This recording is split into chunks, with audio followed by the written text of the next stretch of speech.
en temas ambientales desde hace casi 30 años o más,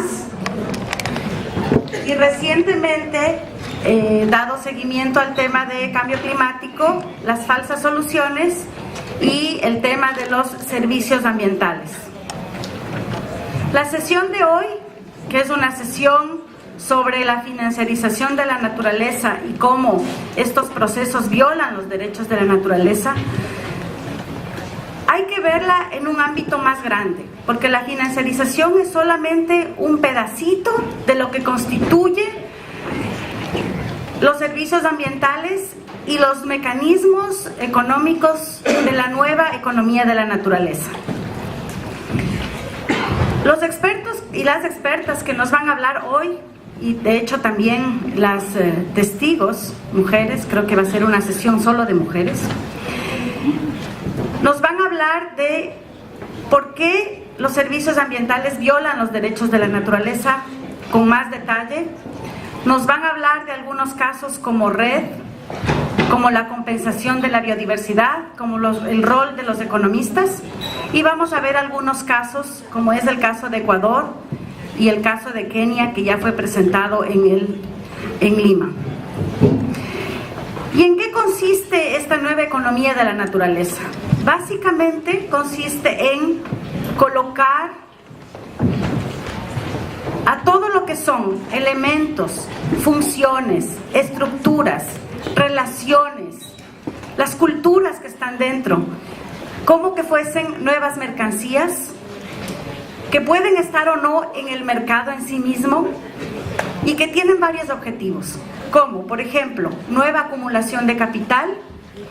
Tienen también el objetivo de que las empresas contaminadoras, devastadoras, depredadoras queden en la impunidad, o también pueden servir para que las empresas, las corporaciones y mismo las instituciones públicas o privadas, como por ejemplo los estados, los municipios, puedan lavar su imagen a través de convencer a pueblos indígenas, a través de engañar a las comunidades locales, a través de manejar un discurso de la conservación de la naturaleza para supuestamente protegerla.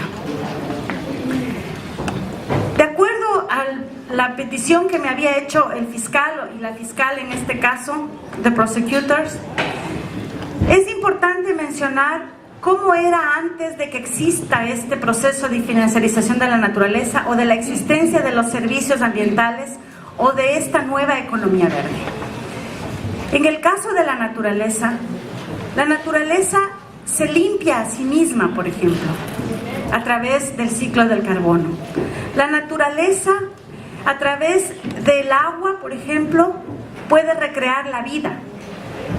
La naturaleza recrea vida en sí misma en los bosques. El momento en que todos estos elementos están puestos en el mercado o son convertidos en mercancías o son utilizados para estos fines que mencioné anteriormente, se está cambiando lo que es la propia naturaleza y la manera de recrearse, de la manera de reproducir la vida, y lo que nosotros en español le llamamos como las obras de la naturaleza, o todos los dones de la naturaleza, están siendo transformados en un trabajo que en la mayor parte de los casos es un trabajo esclavo. La naturaleza está convertida en sierva, es decir, a través de la servidumbre que la naturaleza nos ofrece, y este es el cambio radical y brutal que ha tenido con estos mecanismos como los servicios ambientales, REDD, la financiarización de la naturaleza, etc. En cuanto a la cronología de esto, se puede decir que más o menos es en los años 70 cuando surge esta nueva economía de la naturaleza, porque antes efectivamente la naturaleza ya era parte de un mercado, se compraba, se vendían productos, los excedentes, etc. Pero el transformar todo lo que es la naturaleza en sí mismo, prácticamente podría decirse que ocurre en los años 70, en los Estados Unidos, por ejemplo, con el mercado de humedales, el momento en que se dictan leyes o normas o regulación ambiental, las empresas y las instituciones y las corporaciones lo que quieren es dejar de cumplir con esas nuevas normas y se empiezan a inventar los servicios ambientales. Para ir terminando, para dejar a las expertas que nos hablen un poco más con detalle, efectivamente, de qué se trata esto y cómo es que violan estos mecanismos los derechos de la naturaleza, yo solamente voy a mencionar dos. Uno es justamente el transformar a la naturaleza y violar sus principios básicos y convertirla en esclava o en sierva del capital. Y otro es que a través de estos mecanismos que lo que hacen es que haya impunidad por parte de las empresas contaminadoras, depredadoras, etcétera, se siga contaminando los ecosistemas, se siga depredando y erosionando la biodiversidad, se siga también permitiendo que, por ejemplo, se destruyan los bosques en un lado, aun cuando se dice que se protegen en otros, y permite que efectivamente, por ejemplo, las empresas petroleras o mineras, que son quienes más promueven este tipo de mecanismos, puedan seguir actuando, puedan seguir extrayendo petróleo, puedan seguir extrayendo minerales y, por supuesto, puedan seguir afectando los derechos de los pueblos y los derechos de la naturaleza, que son indisolubles los unos con los otros. En cuanto a las responsabilidades, vamos a ir viendo también quiénes son los responsables de estos daños y a quienes directamente habría que acusar. Por supuesto, los órganos de Naciones Unidas que promueven este tipo de mecanismos, como el caso de REDD o del mercado de carbono. Las corporaciones, por ejemplo, que son aquellas promotoras de este tipo, por ejemplo, a las empresas mineras les encanta la compensación de biodiversidad. Las empresas mineras como Río Tinto, como vamos a ver algunos de los ejemplos con los expertos, Shell, Chevron, muchas otras empresas gustan y promueven de este tipo de servicios porque, por supuesto, les permiten seguir acumulando dinero y les permite también seguir manteniéndose en la impunidad.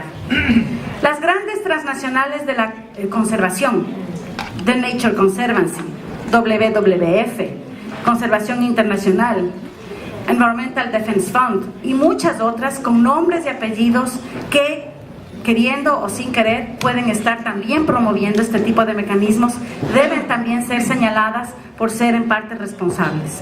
El sistema financiero internacional, a través de los bancos públicos, privados, también son responsables porque son quienes de alguna manera están lucrando con este tipo de mecanismos que están siendo incorporados en el sistema financiero internacional. También los gobiernos nacionales y los gobiernos locales, las municipalidades y los estados nacionales también son responsables de esto porque promueven leyes, porque promueven este tipo de mecanismos a nivel nacional y local. Finalmente, yo quiero decir también que hay organizaciones ambientalistas que no son necesariamente las corporaciones transnacionales de la conservación, sino que son organizaciones ambientalistas que muchas veces, sin saberlo, pueden estar siendo cómplices de este tipo de mecanismos y de violaciones a los derechos de la naturaleza. Hay organizaciones ambientalistas que, por ejemplo, se acercan a los pueblos indígenas y les convencen de firmar este tipo de proyectos tipo REDD, con o sin mercado de carbono, de biodiversidad o de agua, también son responsables y cómplices. Y finalmente, también, por supuesto, cómplices importantes, y más ahora en un contexto de guerra que estamos viviendo, son las Fuerzas Armadas. Todas las fuerzas del orden, policía, ejércitos, que son quienes van a estar, que ya lo están haciendo, pero que lo van a estar más avalados por estos gobiernos, criminalizando a las comunidades que de alguna manera no cumplen con lo que se han comprometido en cuando firman proyectos tipo REDD, o vigilando los bosques, o utilizando tecnologías como los drones para vigilar los espacios que están siendo convertidos en mercancías o puestos en el mercado de servicios ambientales. Vamos a ver abundante información con los testigos, con las expertas que van a estar aquí, y lo único que yo quisiera pedir es al tribunal, al señor presidente del tribunal, o al tribunal a través de su presidente, que se denuncie en primer lugar a este tipo de mecanismos como relacionados con la industria extractiva de petróleo y de minería, que se denuncie esta colusión que existe entre los servicios ambientales, la financiarización de la naturaleza y la industria extractiva, principalmente de combustibles fósiles y minerales, que se denuncie como parte de las falsas soluciones a este tipo de mecanismos para combatir el cambio climático, que Naciones Unidas no dé paso más a los proyectos tipo REDD, y que se denuncie cómo estos mecanismos engañan a los pueblos y provocan la división en las comunidades. Finalmente, que se denuncie y sancione a estos mecanismos de servicios ambientales, de red, de financiarización de la naturaleza y otros como parte de una economía verde que profundice el capitalismo. Muchas gracias.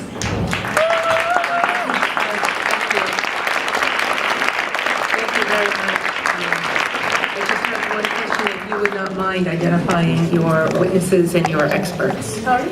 If you would not mind identifying your witnesses and your experts. Thank you. Yes, me gustaría invitar a dos expertas en la materia. En primer lugar es Jutta Kiel.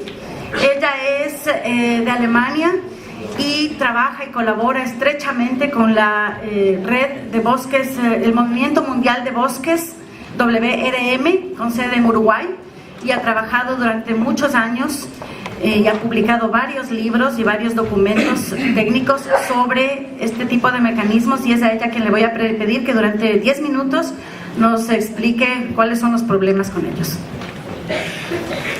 Thank you. If you would not mind stating your name and briefly, again, your summary of your expertise on this issue. Thank you.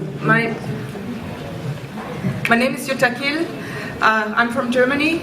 My expertise for this session today is based on over 20 years of activist research, informed by Western science, and perhaps more importantly, guided by the principle and the practice of solidarity with forest peoples and with traditional communities who do caretake of the forests and who do live and are part of the interconnected relationships that the Universal Declarations of the Rights of Mother Nature defines as nature. I would also like to acknowledge the contribution of the elders, the chiefs and the youth of the Nujok Nation in what is today British Columbia, Turtle Island, that they have made in their sharing and teachings, sharing their teachings with me in opening my eyes, enabling me to beginning to see what it means to live a cosmovision, to live interconnectedness that is very, very different from the cosmovision, if I can call it that, of Western science that nature carries in our Western science. And I'm very grateful for the sharing of that knowledge, which I believe enables me to share the testimony today with you, to share with you why I believe the new economy with nature is in fundamental violation to the Universal Declaration of the Rights. Thank you, and if you could provide that testimony, that it was exactly what we'd like to hear. Thank you. First, I would like to state very clearly that as far as I can make out, the rights of Mother Nature as they are enshrined in the Universal Declaration, they are being violated by the concept, by the policies and by the instruments that are promoted under the umbrella of the new economy with nature. And in particular, I will highlight some of the most prominent instruments: reducing emissions from deforestation and forest degradation, an instrument that comes under the acronym of REDD. This new economy with nature takes as its starting point an understanding of nature that really is incompatible at its foundation with the understanding and the cosmovision of nature as it is described in the Universal Declaration of the Rights of Mother Nature. So fundamentally, at the very base, there is the conflict of a understanding of nature and the cosmovision as described in the principles that are incompatible. And from that incompatibility at the very basis result a whole series of violations when the instruments are implemented. The new economy with nature really understands nature as a mere service provider. As a provider of the capacity to purify water, as nature as a provider of the capacity to cycle and store carbon, provider of the home for a list of species, and so on and so forth. Those functions that nature is reduced to are then even further reduced to a set of ecosystem services. Those ecosystem services, under the image of nature in the new economy with nature, in the green economy, that image of nature, the ecosystem services that nature is reduced to, are something that has no connection with the interconnected parts of Mother Earth.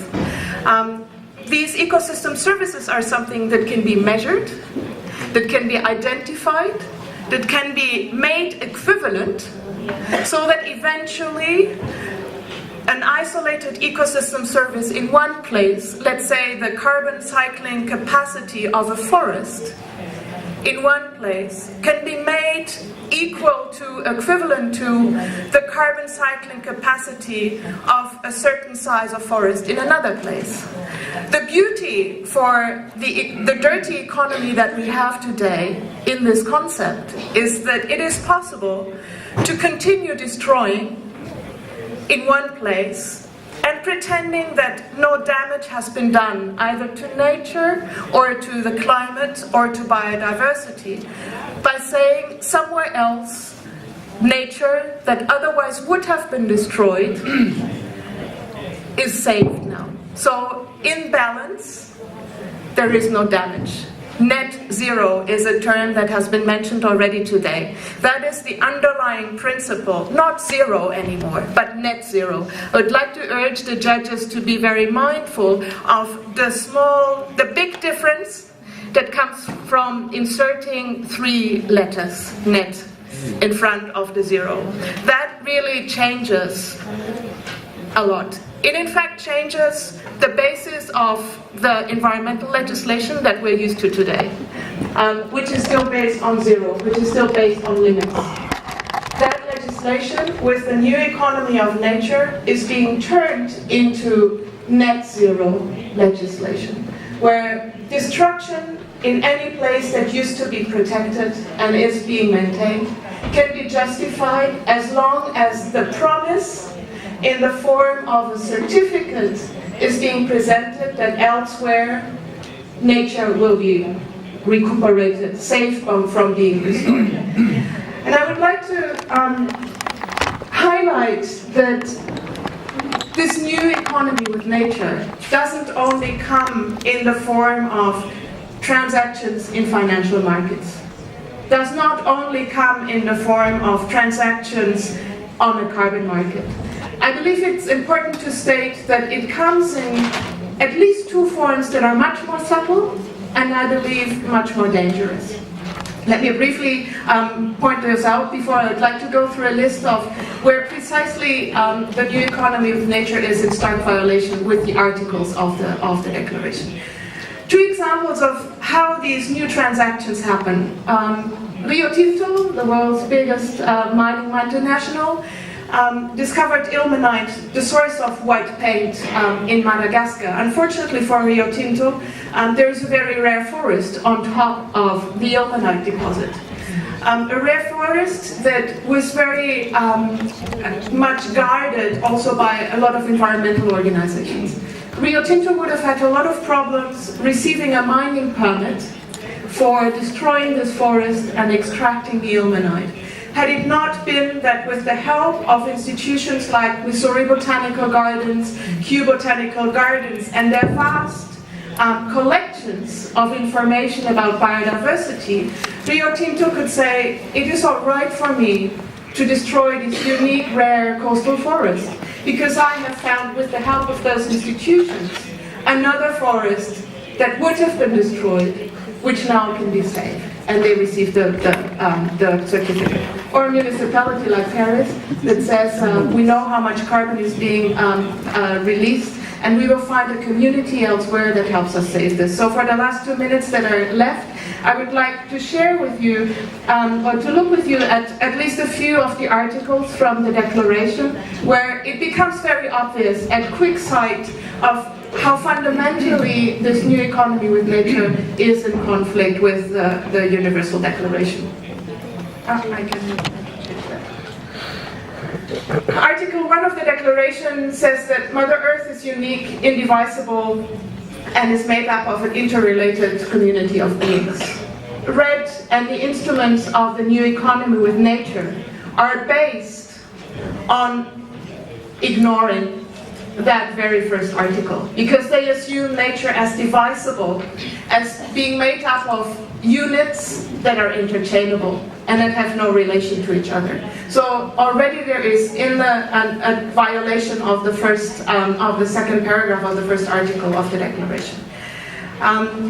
Article 3 of paragraph 3 of Article 1 says that each being is defined by its relationships as an integral part of Mother Earth. The new economy with nature pretends that these relationships do not exist. Article 2 says Mother Nature has inherent rights. In the abstract, RED as a new economy with nature pretends to respect those. In the application of both concept and reality, it is very clear that those inherent rights are ignored and violated. And to conclude, with Article 3, the obligations of human beings to Mother Nature, all of them, really, all of the obligations this new economy with nature violates. Let me maybe only take Article 3, paragraph F. Human beings must respect, protect, conserve, and where necessary restore the integrity of the vital ecological cycles, processes, and balances of nature. RED might restore the odd process, but RED as a credit mechanism allows the continuation of fossil fuel burning, and therewith is in violation of respecting, protecting, conserving, and restoring where necessary the integrity of Mother Earth in those places where fossil fuels continue to be extracted, and also in violation with the need to respect, to protect and conserve the areas in the pollution hotspots where the fossil fuels are being used. We could go through just about every paragraph of every article of the Universal Declaration and find a fundamental violation. I have only picked a few due to the short period of time that I have, but I'd be happy to go through many more if there are any specific ones that you would be interested in. And I will also leave evidence with the panel of judges to consider that goes in more detail. Thank you. Thank you so much.